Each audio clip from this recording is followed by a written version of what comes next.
सोचिए जरा, एक हाई वोल्टेज फाइनल, भारत अपने सबसे बड़े राइवल पाकिस्तान को हरा देता है। जश्न का माहौल है, सब खुश हैं, लेकिन अचानक टीम ट्रॉफी लेने से ही मना कर देती है। अजीब है ना।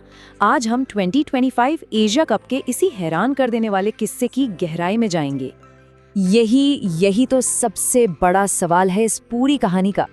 कोई टीम जीतकर जश्न मनाने के बजाय मैदान से चली कैसे जा सकती है? तो चलिए इस पजल को सॉल्व करते हैं और जानते हैं कि उस रात दुबई में आखिर हुआ क्या था। तो सबसे पहले सीन सेट करते हैं। जगह थी दुबई, मौका था 2025 एशिया कप का T20 फाइनल और आमने सामने क्रिकेट के दो सबसे बड़े दुश्मन भारत और पाकिस्तान। समझ लीजिए, दांव पर सिर्फ एक कप नहीं था, करोड़ों फैंस के इमोशंस, उनकी उम्मीदें, सब कुछ जुड़ा हुआ था इस मैच से। तो मोटा मोटा यही हुआ था, भारत मैच जीत गया। पर जैसा कहते हैं ना, पिक्चर अभी बाकी थी। असली ड्रामा तो मैच के बाद शुरू हुआ। लेकिन उस पर आने से पहले चलिए देखते हैं कि मैदान पर क्या क्या हुआ।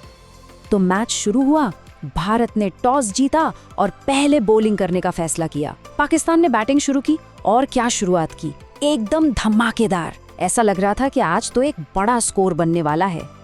लेकिन फिर गेम में एक ऐसा ट्विस्ट आया जिसकी किसी ने उम्मीद नहीं की थी। जरा इस नंबर को देखिए, 113 पर 1। जी हाँ, पाकिस्तान का स्कोर था 113 रन सिर्फ एक विकेट के नुकसान पर। उनके ओपनर्स फरहान और जमान भारतीय बॉलर्स पर पूरी तरह हावी थे। उस वक्त तो हर कोई यही सोच रहा था कि 180 प्लस का स्कोर तो आराम से बन जाएगा। पाकिस्तान एक कमांडिंग पोजीशन में था और बस अचानक से सब कुछ बदल गया। एक सॉलिड मजबूत पोजीशन से पाकिस्तान की बैटिंग लाइनअप ताश के पत्तों की तरह बिखर गई। ये क्रिकेट हिस्ट्री के सबसे ड्रामेटिक कोलैप्स में से एक था फॉर श्योर। ये नंबर्स देखिए, पूरी कहानी साफ हो जाएगी। पहला विकेट गिरा 113 रन्स पर और उसके बाद अगले 9 विकेट्स गिरे सिर्फ 33 रन्स के अंदर। मतलब अनबिलीवेबल। तो इस जबरदस्त कमबैक का हीरो कौन था?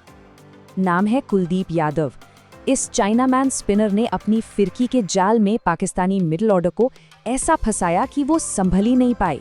एक के बाद एक कुल 4 इंपॉर्टेंट विकेट्स लिए और पाकिस्तान की पूरी टीम सिर्फ 146 पर ऑल आउट हो गई। अब बारी थी भारत की। टारगेट था 147। सुनने में तो काफी आसान लगता है ना, लेकिन जब मैच भारत पाकिस्तान का हो तो कुछ भी आसान नहीं होता। और भारत का चेज भी काफी टेंस, काफी नेल बाइटिंग रहा। शुरुआत में ही भारत के टॉप 3 बैट्समैन आउट हो गए। स्कोर था सिर्फ 20 रन। प्रेशर पूरा भारत पर था। लेकिन तभी क्रीज पर आए अ यंग तिलक वर्मा। क्या शानदार 69 रन्स की नॉट आउट पारी खेली उन्होंने। उन्हें सपोर्ट मिला सैमसन और दुबे से, जिन्होंने क्रूशियल पार्टनरशिप्स बनाई। और एंड में जब आखिरी ओवर में 5 रन चाहिए थे, रिंकू सिंह आए और अपनी पहली ही बॉल पर चौका। भारत जीत गया। मैदान पर जश्न शुरू हो चुका था। भारतीय टीम, फैंस सब खुशी से झूम रहे थे। भारत एशिया कप चैंपियन बन गया था।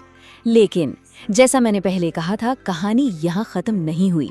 इनफैक्ट असली ड्रामा वो तो अब शुरू होने वाला था। मैच के बाद जो प्रेजेंटेशन सेरेमनी हुई, उसमें कुछ ऐसा हुआ जिसने पूरी क्रिकेट वर्ल्ड को शॉक कर दिया। जीत की खुशी अचानक एक बड़े विवाद, एक अजीब से स्टैंड ऑफ में बदल गई। तो हुआ क्या, स्टेप बाय स्टेप समझते हैं। पहले तो रिपोर्ट्स आई कि मैच के बाद दोनों टीम्स ने हाथ नहीं मिलाया। फिर जब PCB chief Mohsin Naqvi trophy देने के लिए आगे बढ़े, तो भारतीय कप्तान सूर्य कुमार यादव ने ट्रॉफी लेने से साफ मना कर दिया। और इतना ही नहीं, इसके बाद पूरी भारतीय टीम प्रेजेंटेशन स्टेज छोड़कर चली गई। वहां मौजूद हर शख्स बस देखता रह गया, एकदम स्टन्ड। इसके बाद शुरू हुआ आरोप प्रत्यारोप का दौर। दोनों क्रिकेट बोर्ड्स ने अपनी अपनी सफाई पेश की। बीसीसीआई का कहना था कि पीसीसीबी ने जानबूझकर सेरेमनी में देरी की, जिससे यह अजीब सिचुएशन बनी।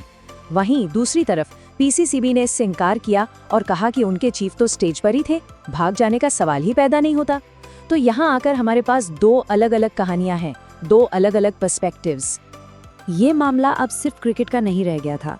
इस एक घटना ने दोनों देशों के बीच जो पहले से ही नाजुक रिश्ते हैं, उसमें और तेल डालने का काम किया। खेल के मैदान से निकलकर ये बात अब डिप्लोमेसी के कॉरिडोर्स तक जा पहुंची थी।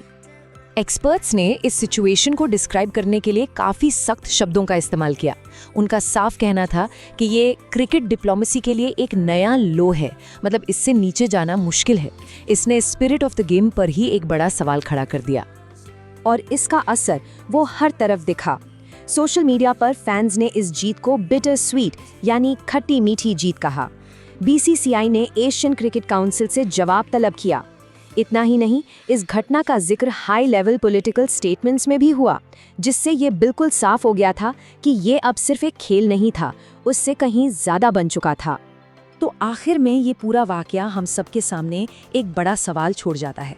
हाँ, भारत ने मैदान पर मैच जीता, ट्रॉफी उनकी थी, लेकिन जब खेल और राजनीति इस तरह आपस में उलझ जाते हैं, तो क्या सच में कोई असली विजेता होता है? ये एक ऐसी बात है जिस पर सोचना बहुत जरूरी है।